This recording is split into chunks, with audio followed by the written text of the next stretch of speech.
Durog yan sa loob. Durog yan sa loob. Ayan o. Siguro nagdurog yung bearing. O mga idol, ito yung nakita sa makina ni Paps.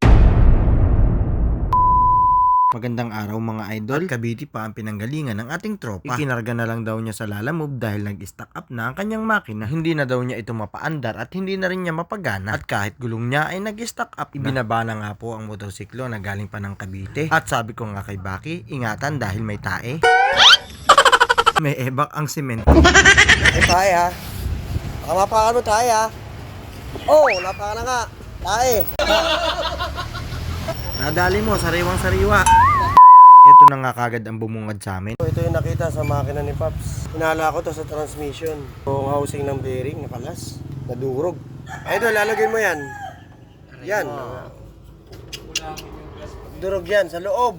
Sa ganitong sitwasyon, no choice tayo kundi biyakin ang makina ni tropa. Magpapabiyak po kasi ako eh. Ha?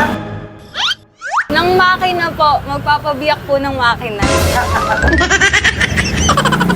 Minsan kahit maingat tayo sa makina, nangyayari talaga ang ganitong aberya. Pakakalas ko muna para makita ko anong problema. Hinala ko dyan yung housing ng bearing. Yung kabitan ng bearing sa may transmission.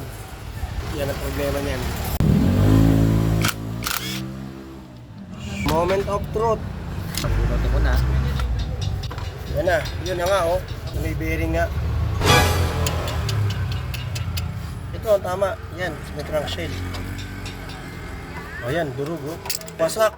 Sa ganitong sitwasyon, may paraan dyan. Pwedeng ihinang or pwede rin naman palitan ng bagong crankshell. Dito nga po yung nag-decide na si tropa. Since bibiyakin din naman, palitan na lang daw ng bagong crankshell. Kaganitong senaryo mga idol. Wala. No choice. Bibiyakin talaga makina. Dito nga po yung mapapansin ninyo na napingas na ang kanyang crankshell. Yung mismong pinaglalagyan ng bearing. Yun, magpapalit tayo ng crankshell mga idol. Itong right side sa may clutch side. Kasi nawasak na yun nandito. So meron naman tayong bago. Papalitan natin ng bago. Pwede naman hinangan kaso mas maganda pa rin palit na lang ng bago para wala nang aberya. Dito nga po inumpisahan namin biyakin ang makina ni tropa. Dahil ang dami pang motor na mga nakapila. Puro biyak pa naman ang mga makina nila. At gaya nga po ng dati, siguradong gagabihin na kami. Inilabas ko na nga po ang bagong crankshell na ikakabit natin. Ito nga po pala ay para sa RS125 Fi. Pasok din ito sa mga XRM natin. Basta Fi, parehas lang po sila. Yan o, dito ito yung nabasag o. Iiwan na yung bearing.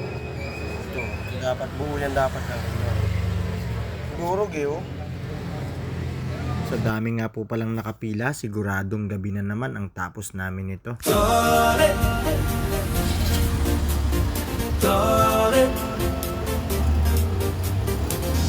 MC Parts, kesang sigurado, dito ka na. Yeah! At eto na nga mga idol, inabutan na po kami ng gabi. At ang makinang ginawa po namin ay hindi na namin maididetalye. Sa pagod din ni tropa, pati sa lawal niya ay bumabagsak na. Gaya nga po ng inaasahan, gabi na nga kami matatapos nito. Tignan nyo naman, ang dami pang trabaho. Meron pa dun sa dulo. Muli ako po'y nagpapasalamat sa mga idol na kahit malayo po kami ay dumadayo pa rin. At kung umabot ka sa punto ng bidyong ito at kung natuwa at may natutunan ka, paki-like, i-share naman at paki-follow na rin para masaya. Big shoutout nga pala sa mga idol ko na palaging nanonood.